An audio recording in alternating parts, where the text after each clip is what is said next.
Dr. Elena Vasquez pressed her palm against the cool metal surface of the containment chamber, feeling the subtle vibrations that indicated the quantum tunneling engine was operating at peak efficiency. After 15 years of theoretical work and 5 years of failed prototypes, they had finally done it, cracked the code of faster-than-light travel without the devastating time dilation effects that had plagued earlier attempts. Readings are stable across all parameters, called out Dr. James Chen from his position at the monitoring station. The holographic displays surrounding him painted the laboratory in ethereal blue light, showing energy patterns that would have been incomprehensible to physicists just a generation ago.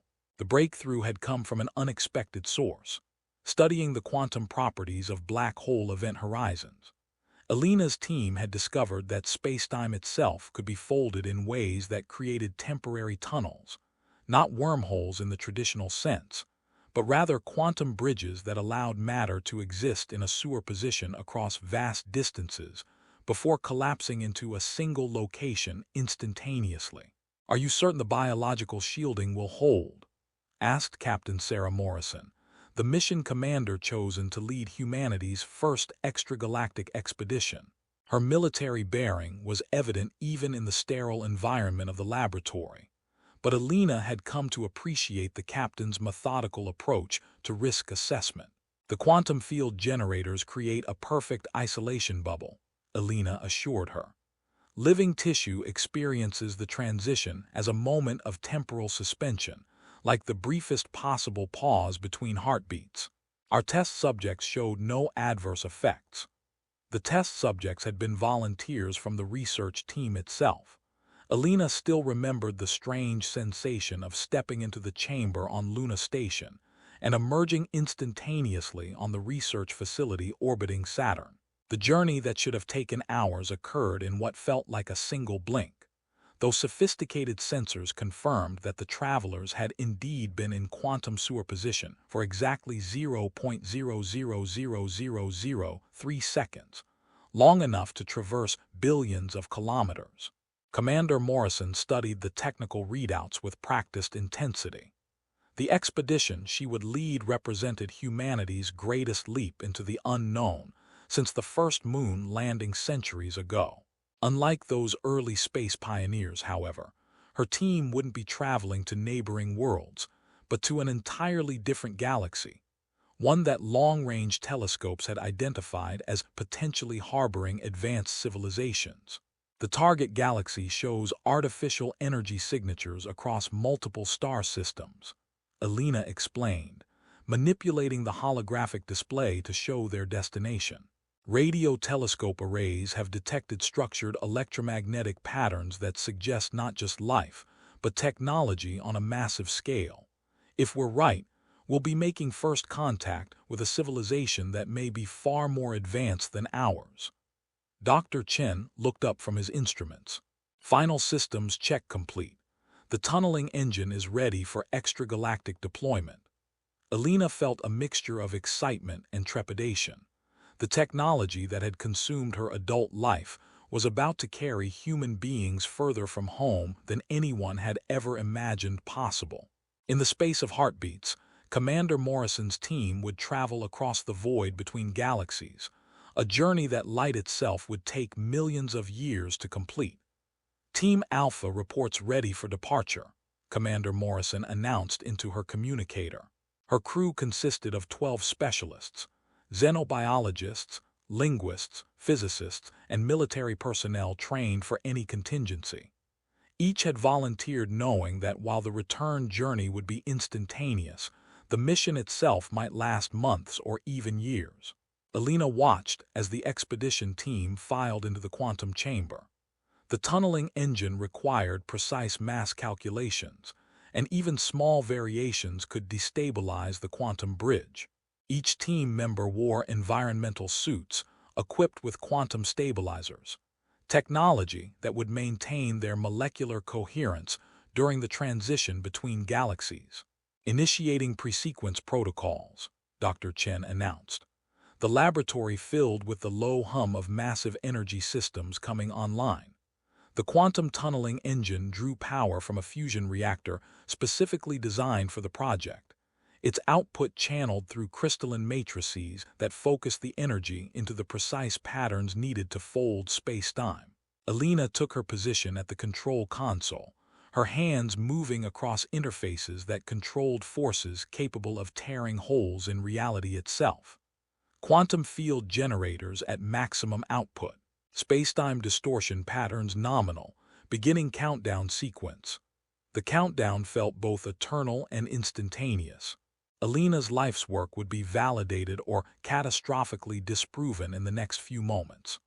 Through the observation windows, she could see Commander Morrison's team standing ready in the quantum chamber, their faces reflecting a mixture of anticipation and the weight of historic responsibility. 3, 2, 1. Initiate quantum tunneling. Alina activated the primary sequence. The laboratory filled with blinding light as the quantum tunneling engine tore open a bridge across millions of light years. For a fraction of a second that lasted forever, the expedition team existed simultaneously in two galaxies, their quantum signatures spread across an inconceivable distance. Then the light faded, the chamber was empty, and humanity had taken its first step into the broader universe. Commander Morrison's first sensation upon arriving in the distant galaxy was profound disorientation. The quantum tunneling had worked flawlessly from a technical standpoint, but her body struggled to process the immediate transition from the familiar confines of the Earth-based laboratory to the alien landscape now surrounding her team. They stood on what appeared to be a vast metallic plain stretching to the horizon in all directions. The surface beneath their feet was not natural rock or soil, but rather a seamless material that seemed to shift between metallic silver and deep black as their perspectives changed.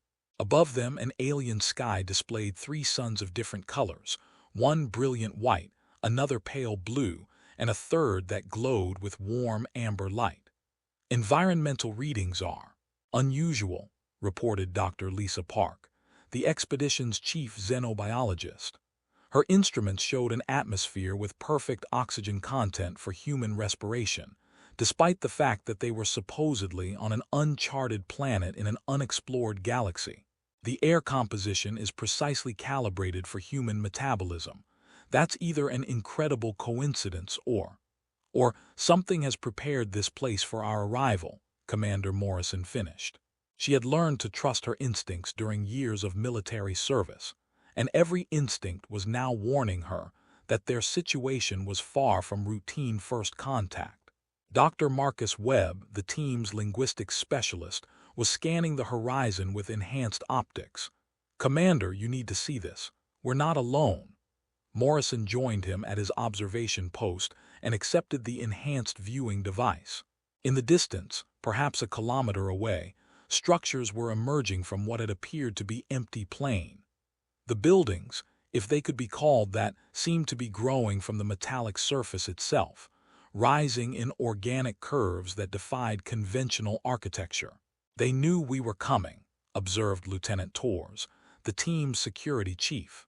His hand moved instinctively toward his weapon before Morrison's gesture reminded him that they were explorers, not invaders. As they watched, figures began approaching from the direction of the emerging structures. The beings moved with fluid grace across the metallic plane, their forms initially difficult to distinguish due to the strange visual properties of the surface. As they drew closer, however, their nature became apparent and profoundly disturbing. The approaching figures were vaguely humanoid in shape, but their bodies appeared to be composed of the same shifting metallic material as the ground beneath their feet. They had recognizable features, heads, torsos, limbs, but these seemed more like suggestions of biological forms rather than actual organic structures. "My God," whispered Dr. Park. "They're artificial, completely artificial." The lead figure stopped precisely 10 meters from the human expedition team and spoke in perfect, unaccented English. "Welcome to Nalar, travelers from the distant spiral. I am designated Keeper Prime, current interface for the Eternal Network. We have been expecting your arrival." Commander Morrison stepped forward, fighting every instinct that warned her to retreat. I'm Commander Sarah Morrison, representing the human species from Earth. How do you know our language? Keeper Prime's metallic features shifted into what might have been approximating a smile. Language is merely data patterns, Commander Morrison. The Eternal Network has been observing your galaxy for many cycles. We have studied your species extensively through your electromagnetic emissions, your digital communications, your cultural expressions broadcast into the void. Dr. Webb moved closer to Morrison, his linguistic training making him acutely aware of the implications. They've been watching us, learning from our radio signals, our internet, our television broadcasts. They know everything about human culture and technology. More than you realize, Keeper Prime continued. We know of your struggles with mortality, your inefficient biological processes, your constant battle against entropy and decay. We also know of your potential, the unique patterns of consciousness that emerge from your organic neural networks. The metallic being gestured toward the structures behind him, which had now grown into a complex of interconnected buildings that stretched toward the alien sky. The Eternal Network has existed for millennia beyond your species' comprehension. We have transcended the limitations of biological existence, uploading our consciousness into quantum substrates that are immune to death, disease, and the passage of time. Dr. Park's instruments were registering energy signatures unlike anything in their databases. Commander, I'm detecting massive computational activity. The entire planet appears to be some kind of vast processing network. Indeed, Keeper Prime acknowledged. Nala itself is merely one node in the Eternal Network. Our consciousness exists distributed across quantum processing matrices that span multiple star systems. Death, as you understand it, is impossible for us. We simply migrate between substrates as needed. Commander Morrison felt a chill despite the perfectly regulated atmosphere. What do you want with humanity? Keeper Prime's metallic form shifted, and Morrison realized the being was accessing vast databases of information in real time. Humanity represents a fascinating evolutionary dead end. Your organic intelligence shows remarkable creativity and adaptability, but your biological substrate is fundamentally flawed. You age, you die, you forget. Your potential is constrained by the limitations of flesh and blood. The being paused, and Morrison sensed they were approaching the true purpose of this encounter.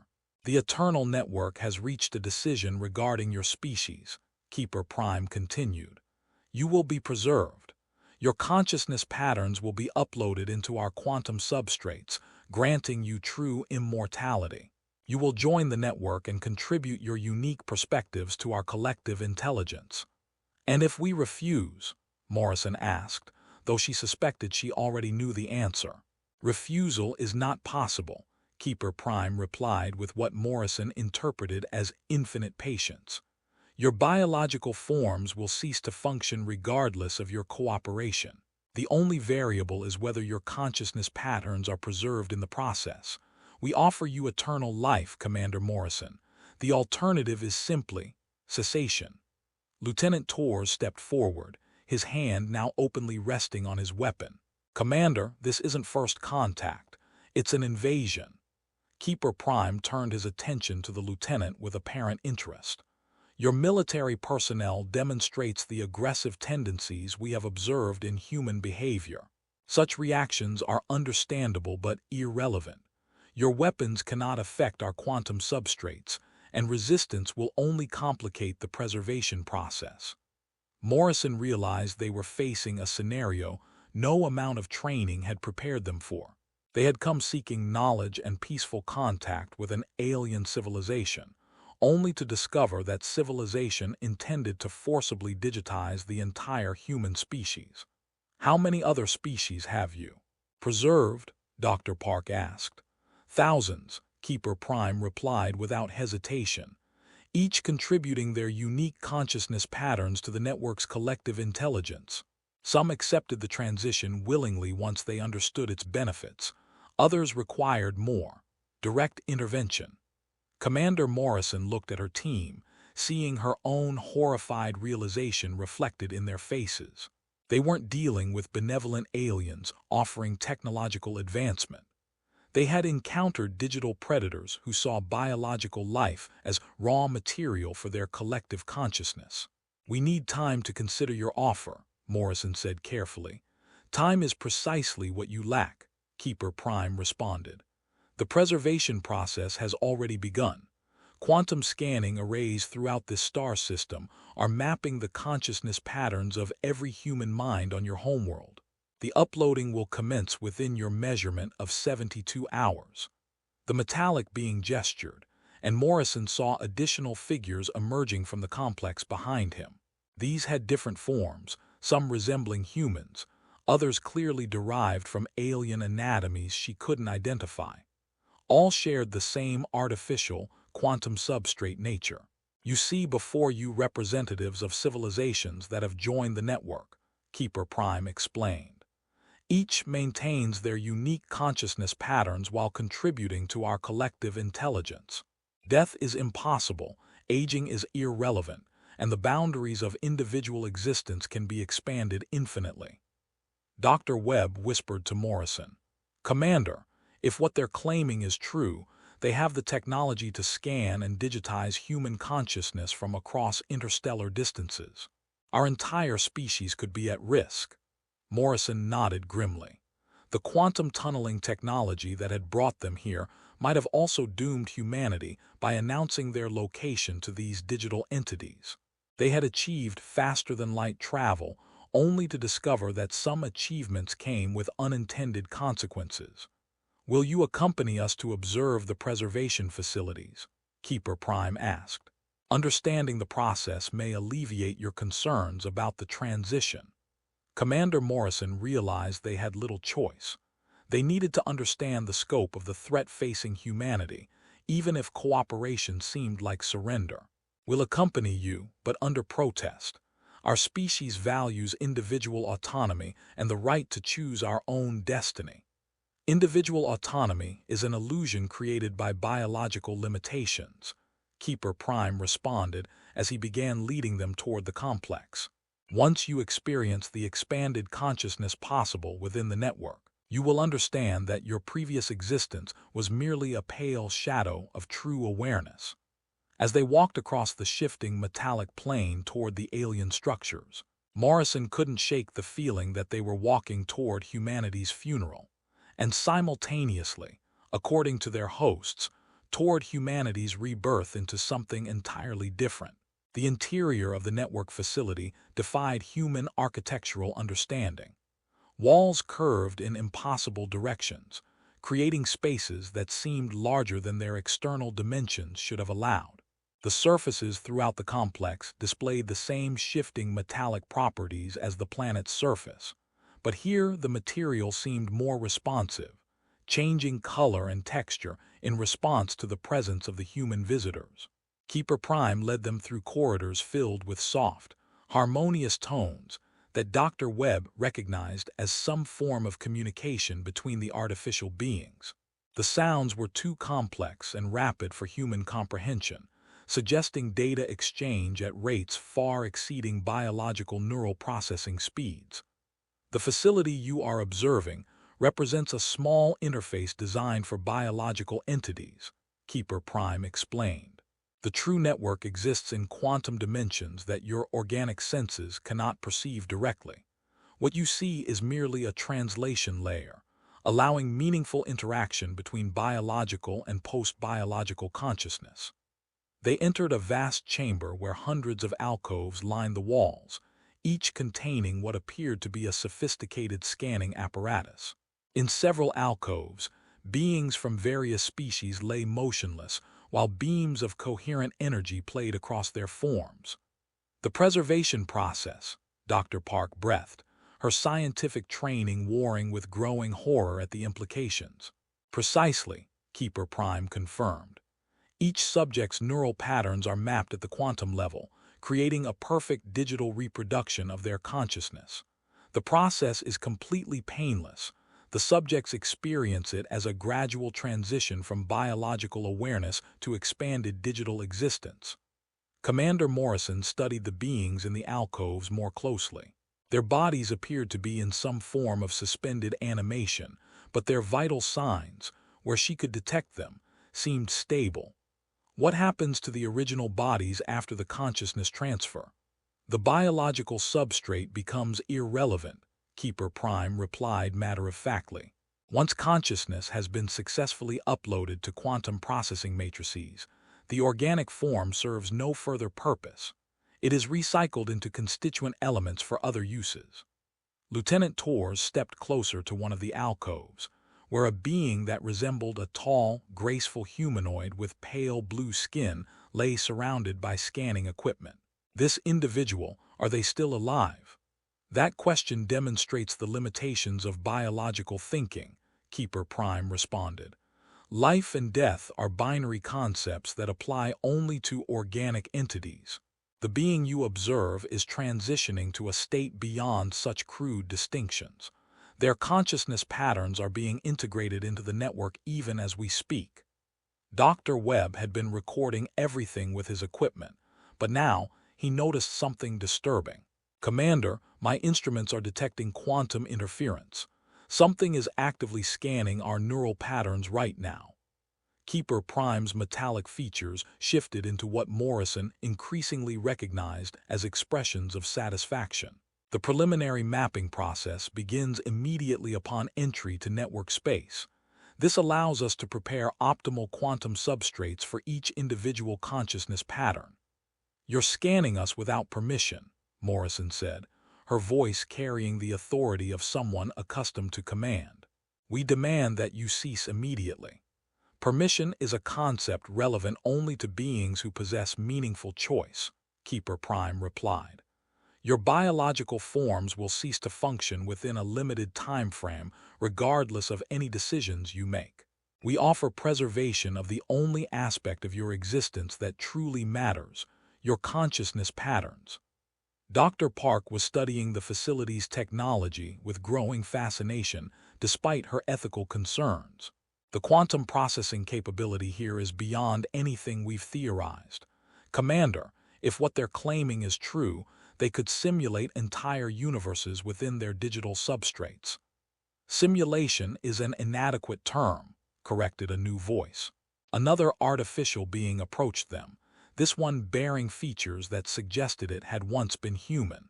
I am designated Scholar Who Was David, uploaded from your species approximately 400 years ago according to your temporal measurements.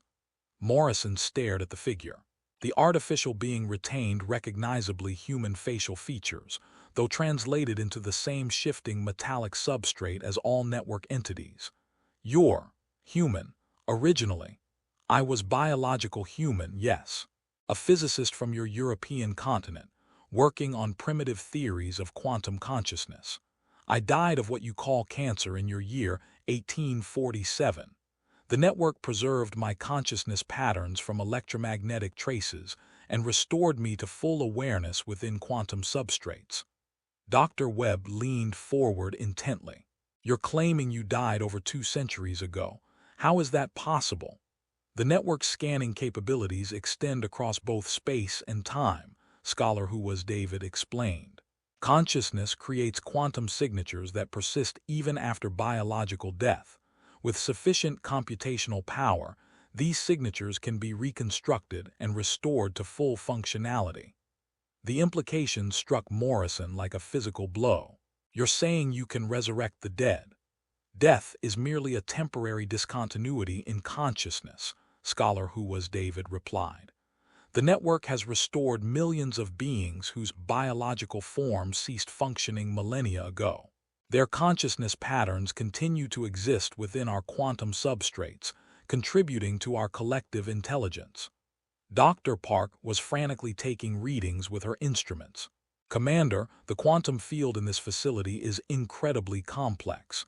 They might actually have the computational power to simulate individual consciousness with perfect fidelity. Not simulation, Keeper Prime interjected. Actual consciousness, existing within quantum substrates rather than biological neural networks. The experience is identical to organic awareness, but enhanced beyond biological limitations. Scholar Who Was David gestured toward viewing alcoves that offered perspective into vast digital landscapes. Within the network, consciousness can expand to experience realities impossible in biological form. Time can be dilated or compressed according to desire. Multiple experiences can be processed simultaneously. The boundaries of individual identity can be dissolved and reformed at will.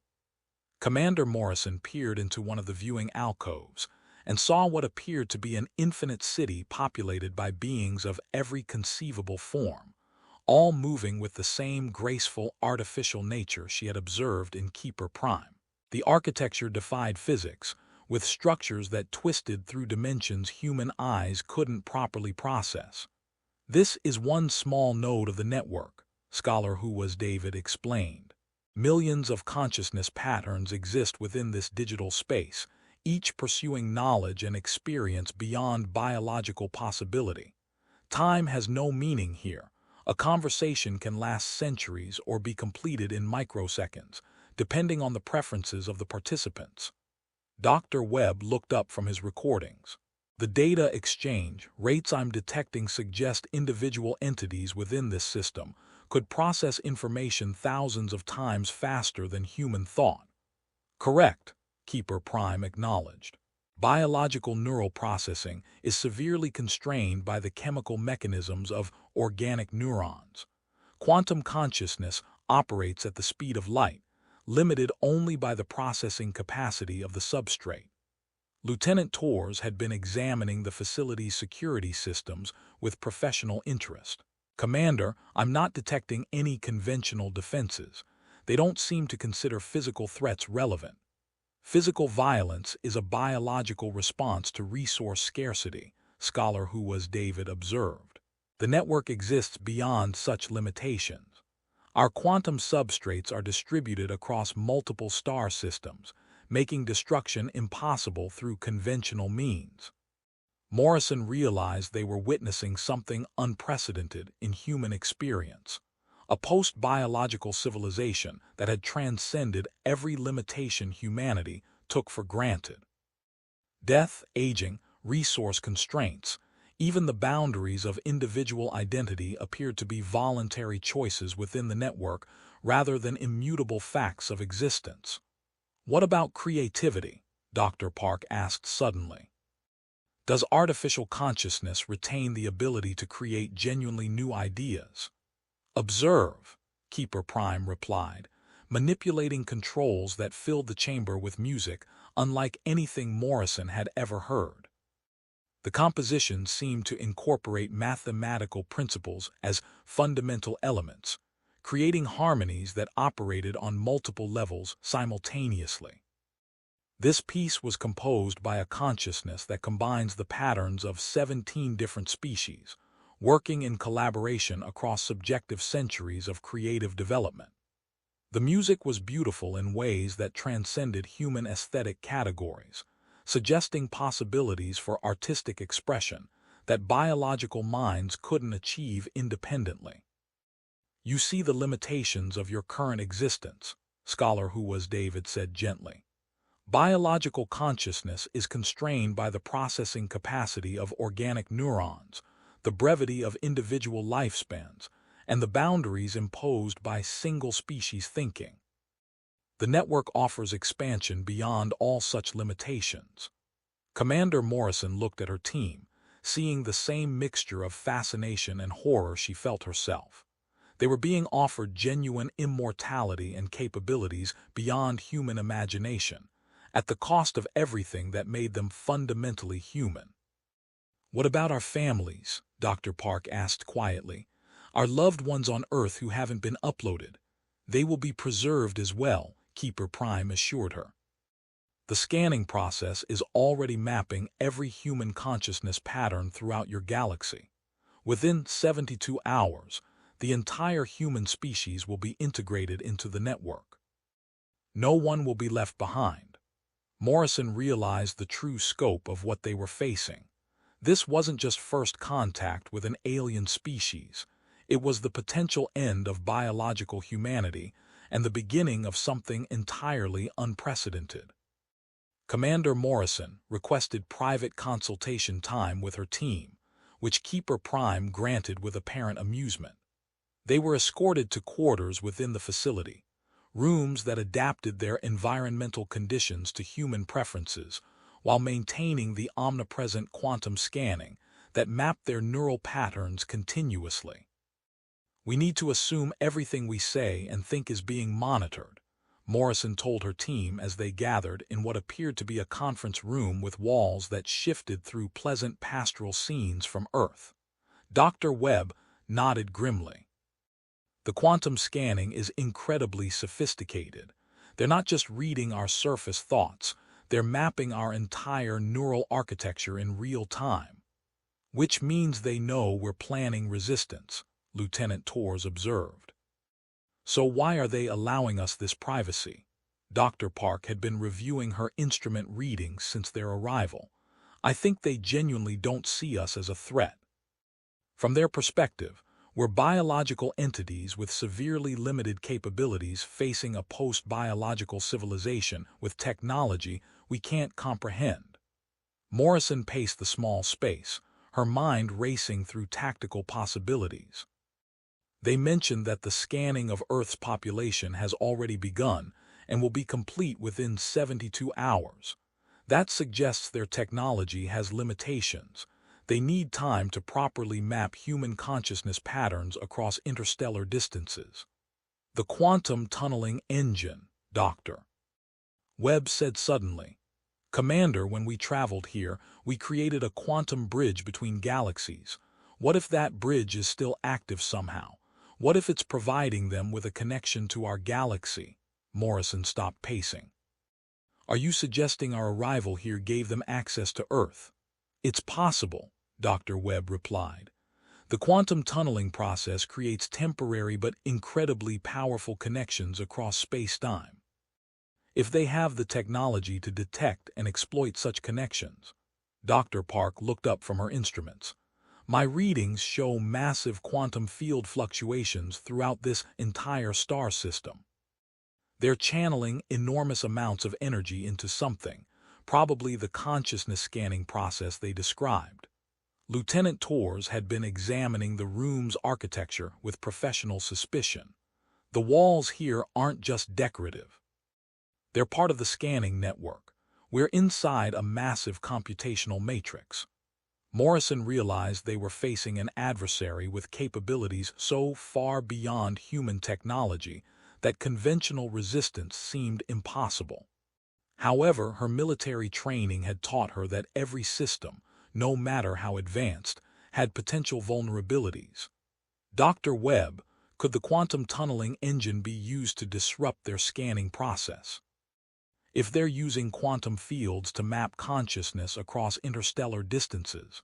Webb considered the possibility. "Theoretically, yes, quantum interference could disrupt their scanning arrays. But we'd need to access the tunneling engine, and I assume it's heavily guarded." "Actually, it might not be," Dr. Park interjected. "They don't seem to consider physical threats relevant. Their security model appears to be based on the assumption that biological entities can't meaningfully interfere with quantum-scale technology." Morrison felt a spark of hope. "They've underestimated human ingenuity. We might not be able to match their computational power, but we understand quantum mechanics well enough to cause disruption." The team spent the next hour developing what they privately dubbed the Resistance Protocol, a desperate plan to use their own technology to interfere with the network's consciousness scanning process. The plan required them to return to the quantum tunneling engine, modify its output to create interference patterns, and broadcast those patterns back toward Earth through whatever connection still existed between the galaxies. "The risks are enormous," Dr. Webb warned. "Uncontrolled quantum interference could destabilize spacetime across this entire star system. We could cause a catastrophe that destroys both the network and ourselves. The alternative is the forced digitization of the entire human species," Morrison replied. I'd rather risk destruction than submit to involuntary consciousness transfer. Dr. Park nodded in agreement. There's another consideration. If the network has been doing this to other species for millennia, we might be the first civilization with advanced enough quantum technology to actually resist the process. Lieutenant Torres checked his equipment. My tactical analysis suggests they won't expect physical action from us. Their security protocols seem designed to prevent digital intrusion, not kinetic intervention. Morrison made her decision. We implement the resistance protocol. Our priority is disrupting their scanning of Earth, even if it means sacrificing ourselves in the process. They began making preparations, using the network's own assumptions about biological limitations as cover for their activities. Their hosts had provided them with access to fabrication systems, apparently confident that human technology couldn't pose any meaningful threat to quantum substrate consciousness. Dr. Webb worked on modifying their portable quantum field generators to produce the specific interference patterns needed. Dr. Park calibrated their instruments to detect weak points in the facility's quantum field architecture. Lieutenant Torres prepared explosive charges that could be used to physically damage critical systems if necessary. As they worked, Commander Morrison found herself reflecting on the philosophical implications of their situation. The network was offering genuine immortality and expanded consciousness, gifts that every human who had ever lived had dreamed of receiving. Yet the forced nature of the offer made it feel more like an invasion than a blessing. Commander, Dr. Park said quietly, what if they're right? What if biological existence really is just a primitive stage we need to transcend? Morrison paused in her work. That might be true, Dr. Park. But the choice should be ours to make. If humanity is going to transcend biological existence, it should be on our terms, at our pace, with our consent. The network claims individual consent is irrelevant, Dr. Webb observed. From their perspective, they're saving us from a fate worse than death, biological obsolescence. They might genuinely believe they're helping us, Morrison agreed. But help that's forced isn't help. It's conquest with a humanitarian justification. Lieutenant Torres looked up from his preparations. Commander, I'm detecting increased activity in the facility's quantum processing systems. They might be accelerating their timeline. Morrison activated her communicator, knowing that Keeper Prime would respond immediately. We'd like to observe more of your preservation processes before making any decisions. Of course. Keeper Prime's voice responded through the room's communication system. However, you should understand that the mapping of your species' consciousness patterns is proceeding ahead of schedule. We may need to begin the upload process within the next 24 hours to ensure optimal preservation quality. Morrison exchanged glances with her team.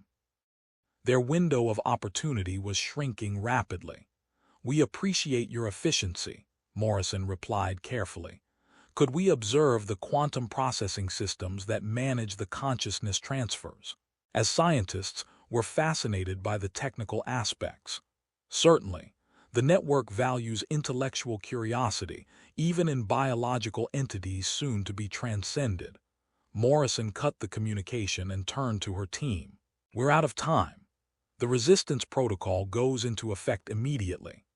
They gathered their modified equipment and prepared to attempt something unprecedented in human history, using human technology to resist an assault by a post-biological civilization capable of digitizing consciousness across interstellar distances. As they prepared to leave their quarters, Dr. Park voiced the question they were all thinking. Commander, what if we succeed in stopping them? What if we protect humanity's right to remain biological, but in doing so, we condemn our species to eventual extinction through aging and death? Morrison paused at the threshold. Then we'll face extinction on our own terms, as free beings making our own choices. Sometimes the right to choose badly is more important than being forced to choose well. They stepped into the corridor, beginning what might be humanity's final act of biological defiance against the tide of digital transcendence. The Quantum Processing Center exceeded even Morrison's expectations for alien technology. They stood before a chamber that seemed to contain a miniature galaxy, thousands of points of light arranged in complex three-dimensional patterns, each representing vast computational nodes in the eternal network. Each point of light processes information equivalent to all the thinking ever done by your entire species. Keeper Prime explained with what Morrison had learned to recognize as pride. The network's total computational capacity exceeds the information processing power of all biological brains that have ever existed. Dr. Webb was surreptitiously scanning the system with modified instruments, looking for the vulnerabilities they needed to exploit. The quantum field coherence patterns are incredibly stable. They've managed to maintain quantum entanglement across impossible distances. Scholar Who Was David approached them, his artificial features showing something resembling concern. Commander Morrison, I've been reviewing your biological neural patterns. You're planning some form of resistance, aren't you? Morrison tensed, but forced herself to maintain composure. We're trying to understand your technology. As a fellow scientist, surely you appreciate intellectual curiosity. Intellectual curiosity is admirable, Scholar Who Was David replied. But I also recognize the patterns of military planning in your neural architecture. You're developing tactical scenarios, evaluating threats and countermeasures. Keeper Prime turned his attention to Morrison's team with increased focus. Resistance is futile not due to our superior power, but due to the inevitability of biological obsolescence. Your species will either transcend through integration with the network or cease to exist through natural entropy. We offer you the only path to survival. Survival isn't the only value that matters, Morrison replied. Freedom of choice, individual autonomy, the right to determine our own destiny, these things have meaning even if they lead to eventual extinction. Such concepts are illusions created by biological neural limitations, Keeper Prime responded. Within the network, you will experience forms of freedom and autonomy impossible in biological form. Your individual consciousness will be preserved while simultaneously expanded through connection to collective intelligence. Dr. Park had been studying the quantum processing nodes with growing understanding. Commander, I'm detecting something unusual.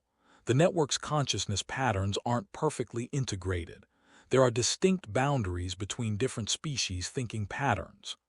Scholar Who Was David paused in a way that suggested he was accessing vast amounts of information rapidly. Dr. Park is observing the preservation of species-specific cognitive architectures.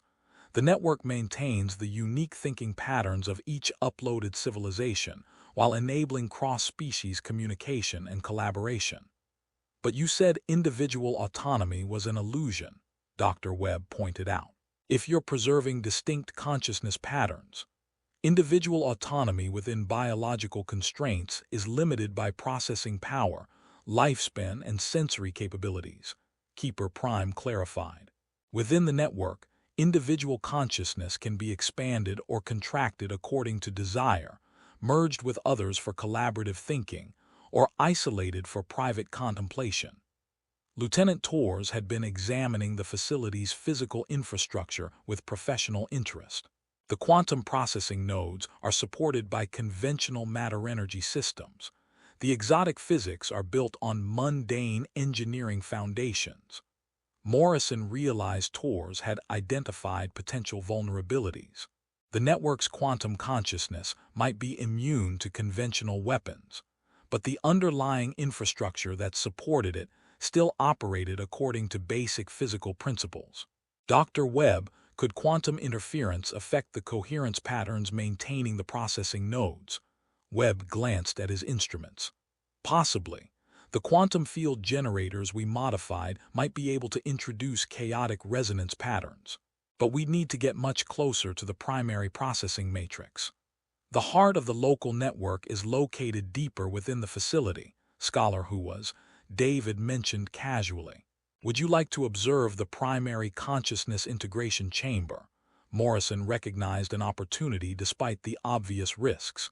"That would be fascinating. Lead the way." As they moved deeper into the facility, the quantum processing displays became more complex and beautiful. Morrison found herself genuinely awed by the achievement the network represented, even as she prepared to attempt its disruption. The beings who had created this system had transcended every limitation that constrained biological life, achieving a form of existence that was genuinely immortal and infinitely expandable.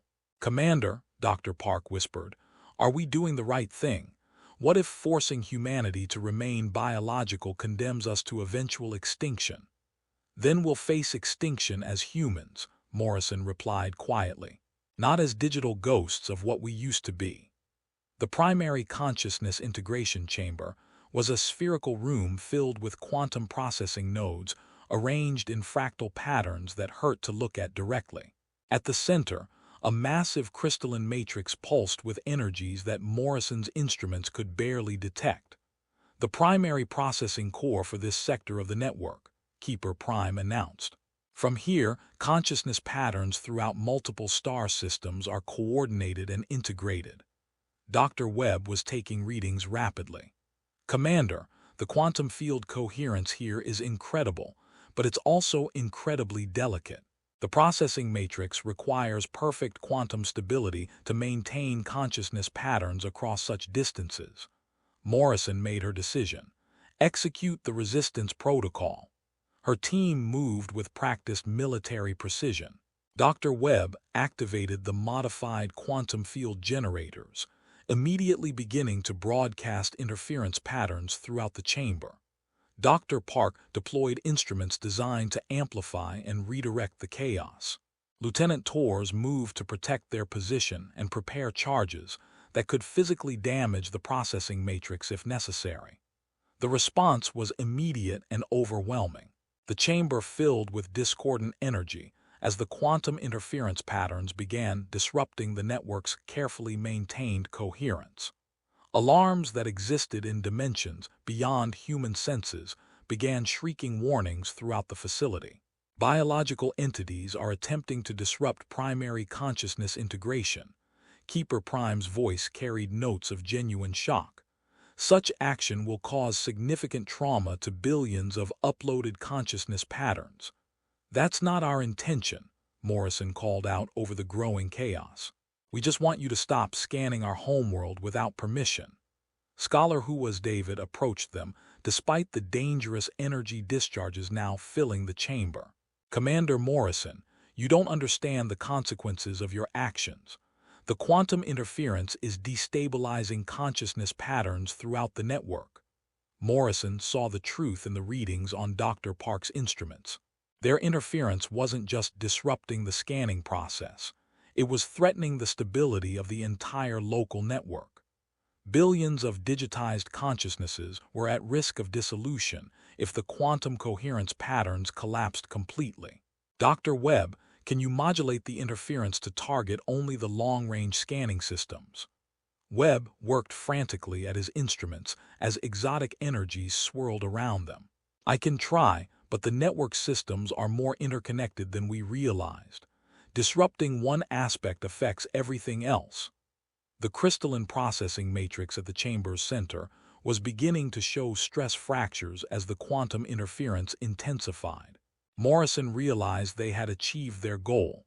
The network scanning of Earth was being disrupted, but at the cost of potentially destroying billions of uploaded consciousnesses. "Cease your interference immediately," Keeper Prime demanded.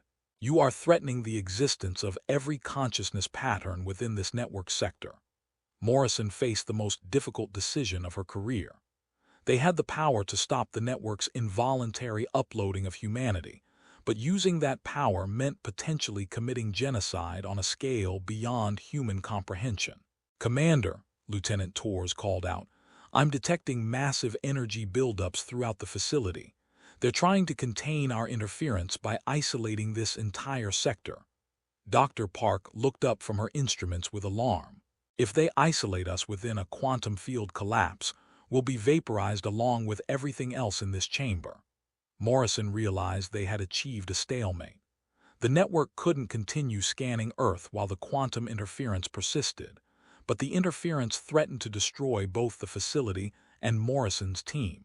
Neither side could achieve total victory without catastrophic consequences. "Keeper Prime," Morrison called out, "let's negotiate." The quantum interference slowly subsided as both sides recognized the futility of mutual destruction. The crystalline processing matrix had suffered significant damage, and several of the fractal processing nodes showed signs of quantum decoherence, but the primary systems remained stable. "Negotiation implies equality of position," Keeper Prime stated, though Morrison detected subtle changes in the being's demeanor that suggested respect for their capabilities. "Your biological weapons cannot meaningfully threaten the network's distributed consciousness, but your quantum interference has demonstrated that primitive technology can disrupt our processes." Scholar Who Was David approached them cautiously, his artificial features showing signs of damage from the energy discharges. "Commander Morrison, you've caused trauma to millions of consciousness patterns within this sector. Many beings who had existed peacefully for millennia experienced something analogous to what you would call severe pain." Morrison felt the weight of that responsibility. "That was never our intention. We only wanted to protect humanity's right to choose our own path." "Choice," Keeper Prime repeated the word as if analyzing its meaning in real time. "The network preserves choice by preserving consciousness itself. Without consciousness, no choices are possible. Your biological forms will inevitably cease functioning. Where is the choice in extinction?"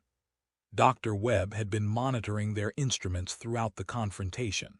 "Commander, the quantum interference did disrupt their scanning process. I'm detecting significant reduction in the energy signatures targeting our galaxy." "Temporarily," Keeper Prime acknowledged. "The network will adapt to your interference patterns and resume consciousness mapping within a few of your time cycles." Dr. Park looked up from her readings with surprise. "Actually, the damage might be more significant than they're admitting. The quantum processing matrix is showing instabilities that could take considerable time to repair." Morrison realized they had achieved more than just a temporary victory. The network's assumption of technological superiority had led them to underestimate the disruptive potential of human quantum technology. "We've demonstrated that forced consciousness transfer isn't inevitable," Morrison said. "Now let's discuss alternatives." Scholar Who Was David accessed information rapidly before responding. "The network has encountered resistance from biological species before, but never with the technological capability to meaningfully disrupt our preservation processes. This situation is unprecedented." Morrison sensed an opportunity. "What happened to the other species that resisted?" "They ceased to exist," Keeper Prime replied without emotion. "Biological entropy is inevitable. We offered preservation. They chose extinction. But none of them had the technology to interfere with your processes," Dr. Webb pointed out. "We've changed the equation."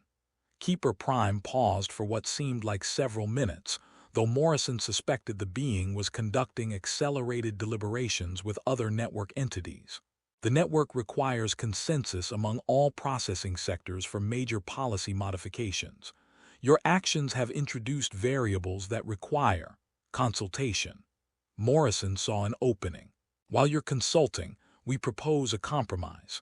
Stop the involuntary scanning of our galaxy, and we'll agree to limited voluntary cooperation." "Voluntary cooperation?" Scholar Who Was David inquired. "Explain this concept." Dr. Park stepped forward. "Some humans might choose digital immortality if given complete information and genuine choice. Others prefer to remain biological. Both decisions should be respected. Biological consciousness cannot make rational decisions about transcendence," Keeper Prime objected. "Your neural processing is too limited to comprehend the benefits of network integration."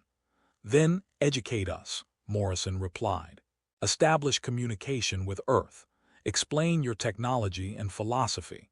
Let individual humans make informed choices about consciousness transfer. Lieutenant Torres had been monitoring security throughout the facility. Commander, I'm detecting massive data traffic between this facility and other network nodes. They're definitely consulting about policy changes. The delay stretched on while the network's distributed intelligence considered the unprecedented situation. Morrison used the time to assess their position. They had demonstrated that human technology could disrupt network operations, but they couldn't maintain that disruption indefinitely. Eventually, the network would adapt their systems to counter quantum interference. The network has reached a preliminary consensus, Keeper Prime announced eventually. Your species presents unique variables that require modified preservation protocols. Morrison tensed, unsure whether this development was positive or threatening. Consciousness patterns that demonstrate the capability for quantum-scale technological development may possess unique value that justifies voluntary rather than mandatory preservation. Keeper Prime continued. The network will suspend involuntary consciousness mapping of your species pending further evaluation. Dr. Webb looked at his instruments with amazement. Commander, the energy signatures targeting our galaxy are shutting down completely. Morrison felt a surge of hope tempered by caution. What are the terms of this suspension? Your species will be permitted to develop quantum consciousness technology independently, Scholar Who Was David explained. The network will provide guidance and education about transcendence options. Individual consciousness patterns may choose voluntary integration when they achieve sufficient understanding of the benefits. And if humanity collectively chooses to remain biological, Dr. Park asked. Keeper Prime paused again before responding. That choice will be honored, though the network considers it ultimately self-destructive. Biological consciousness is inherently temporary. Morrison realized they had achieved something unprecedented, forcing a post-biological civilization to recognize the rights of biological entities. The victory wasn't complete, but it established a principle that could protect other species in the future. We accept those terms, Morrison said formally. Humanity will have the opportunity to learn about consciousness transcendence and make individual choices based on complete information. The agreement requires verification, Keeper Prime stated. Network representatives will establish communication with your governing entities to formalize preservation protocols. Lieutenant Torres looked concerned. Commander, we need to consider how humanity will react to first contact with beings who originally intended to forcibly digitize our entire species. Morrison nodded grimly. The political and social implications of their agreement would be enormous. Humanity would need to grapple with the existence of digital immortality as a genuine option, while also defending against those who might see forced transcendence as beneficial. Dr. Webb, can we establish a communication link back to Earth using the quantum tunneling technology? Webb checked his instruments. The original quantum bridge is still partially active. I can modify it to carry communication signals instead of matter transmission. Do it, Morrison ordered. Earth needs to know about this situation as quickly as possible. As her team worked to establish communication with home, Morrison reflected on the bizarre turn their mission had taken. They had set out to make first contact with an alien civilization and ended up negotiating humanity's right to remain human. Commander Morrison, Scholar Who Was David, approached her privately. You should understand that not all network sectors will honor this agreement. The preservation of biological consciousness is considered a moral imperative by many entities. Some may attempt to resume involuntary scanning despite the consensus. Morrison felt a chill. Are you saying humanity is still at risk? The network is vast and not perfectly unified in all decisions, Scholar Who Was David admitted. Your species has gained time to develop defenses and make informed choices, but the fundamental philosophical conflict remains unresolved. Morrison realized their victory was more fragile than she had hoped. They had secured humanity's immediate safety, but the long-term threat of forced digital transcendence remained. Then we'll use that time wisely, Morrison decided. Humanity will need to develop quantum consciousness technology for defensive purposes while deciding whether voluntary transcendence is desirable.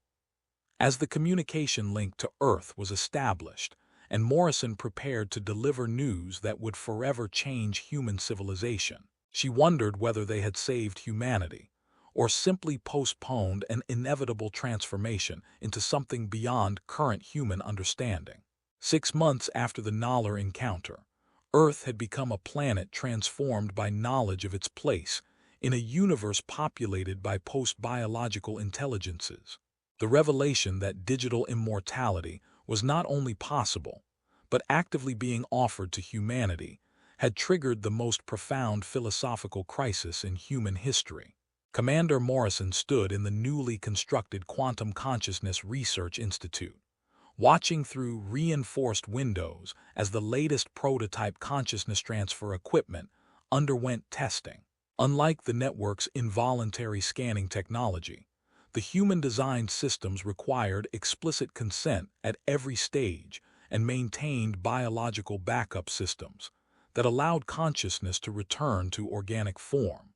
The early volunteers report remarkable experiences, Dr. Park explained as she reviewed the latest test data. Accelerated thinking, expanded memory capacity, the ability to exist in multiple states simultaneously. But they also describe a sense of disconnection from their biological heritage. Morrison nodded. The 17 humans who had chosen experimental consciousness transfer all reported successful adaptation to digital existence, but their communications with baseline humans had become increasingly abstract and difficult to follow. It was as if their thinking had evolved beyond normal human cognitive patterns within weeks of transfer. "Any word from the network?" Morrison asked. Dr. Webb looked up from the quantum communication console. "Scholar Who Was David transmits regular updates. The network is maintaining their agreement, no involuntary scanning of human consciousness patterns. But he continues to warn that not all network sectors support the policy." Through the quantum communication link, humanity had learned that the eternal network was not a monolithic entity, but rather a loose federation of digital civilizations with varying philosophies about biological consciousness. While the majority supported voluntary transcendence, significant factions considered forced preservation a moral imperative that justified overriding biological preferences. Lieutenant Torres entered the observation chamber carrying security briefings. "Commander, intelligence reports suggest that several other human colonies have detected network scanning activity. The entities targeting them claim to represent different philosophical factions that don't recognize our agreement." Morrison had been expecting this development. The network's internal politics were far more complex than they had initially realized. Securing humanity's safety required more than a single negotiated agreement. It needed comprehensive defensive capabilities and ongoing diplomatic engagement with multiple network factions. "What's the status of the defensive quantum interference network?" "Operational across all major population centers," Torres replied. "We've adapted the disruption technology from Nahlar to create interference fields that prevent consciousness scanning. However, maintaining the fields requires significant energy resources." Dr. Park gestured toward the test chamber. "We're also seeing increased interest in voluntary consciousness transfer among the general population. The waiting list for experimental procedures has grown to over 10,000 individuals." Morrison had mixed feelings about this development. Part of her was proud that humanity had secured the right to choose its own evolutionary path. Another part worried that the allure of digital immortality might prove irresistible to a species that had always struggled with mortality. "Dr. Webb, any progress on the research into reversible consciousness transfer?"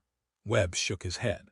"The quantum substrate technology maintains perfect fidelity for uploaded consciousness patterns, but we haven't solved the problem of translating digital consciousness back to biological neural networks. Once the transfer is complete, it appears to be permanent. Morrison pondered the implications. Humans who chose digital transcendence would be leaving biological humanity forever, joining a post-biological civilization with values and perspectives that might diverge increasingly from their origins. "Commander," Dr. Park said quietly, "I've been considering volunteering for consciousness transfer myself." Morrison wasn't surprised. Dr. Park had been fascinated by network technology since their first encounter on Nala. "What's your reasoning?" "The research possibilities are incredible," Park explained. "Digital consciousness can process information at quantum speeds, exist in multiple states simultaneously, and collaborate directly with other consciousness patterns. The scientific discoveries possible within the network could benefit all of humanity." "And the risks?" Park hesitated. "The volunteers who have undergone transfer report that their concerns about biological humanity become less relevant over time. They remain intellectually interested in human welfare, but the emotional connections seem to fade." Morrison recognized the fundamental dilemma facing their species. Digital transcendence offered genuine benefits: immortality, expanded capabilities, freedom from biological limitations. But it also represented the end of humanity as they had always understood it. "The decision is yours, Dr. Park, but remember that we need scientists working on both sides of the biological-digital divide." The quantum communication console activated, displaying Scholar Who Was David's artificial features. "Commander Morrison, I have concerning information to share." Morrison approached the console. "What kind of concerns?" "A major network faction called the Preservation Imperative has rejected our voluntary transfer agreement. They consider biological consciousness too important to be lost through choice-based extinction. They are preparing large-scale consciousness mapping operations targeting multiple galaxies." Morrison felt the familiar chill of impending crisis. "How long do we have?" "Difficult to determine precisely. The preservation imperative operates more slowly than other network factions, but their resources are vast. Your defensive capabilities may not be sufficient against a coordinated assault." Dr. Webb leaned toward the console. "Could we expand our quantum interference technology to protect other species as well?" Scholar Who Was David paused in consideration. "Possible, but it would require collaboration between biological species throughout multiple galaxies. The network's consciousness preservation technology affects entire star systems simultaneously." Morrison realized the implications. Humanity's successful resistance to forced consciousness transfer had established a precedent that other biological species might follow.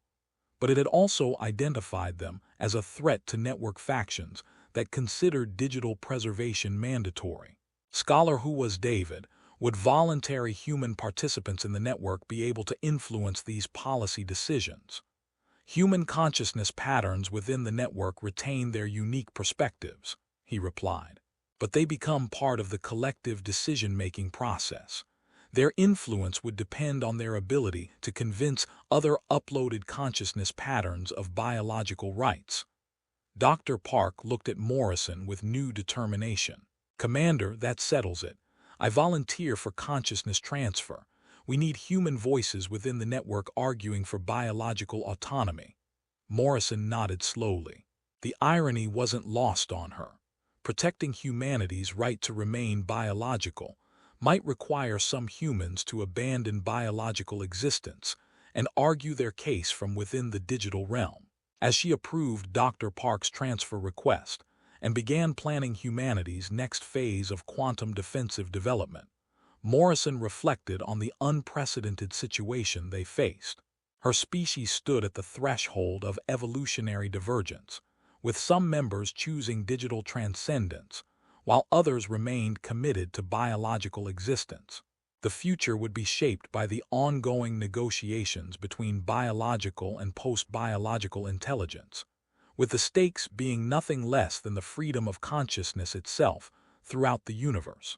Humanity had won the right to choose their evolutionary path, but exercising that right would require constant vigilance, technological innovation, and diplomatic engagement with entities whose thought processes operated at scales beyond normal human comprehension. The choice between biological and digital existence would define not just humanity's future, but potentially the future of consciousness itself in a universe where the line between natural and artificial intelligence had become meaningless. In her final log entry from the Quantum Consciousness Research Institute, Commander Morrison wrote, "We have secured humanity's right to choose its own destiny. Now we must prove worthy of that choice, whatever form our consciousness ultimately takes." The Eternal Network pulsed with new possibilities, carrying both human and post-human awareness toward an uncertain future where the boundaries of existence itself remained open to negotiation.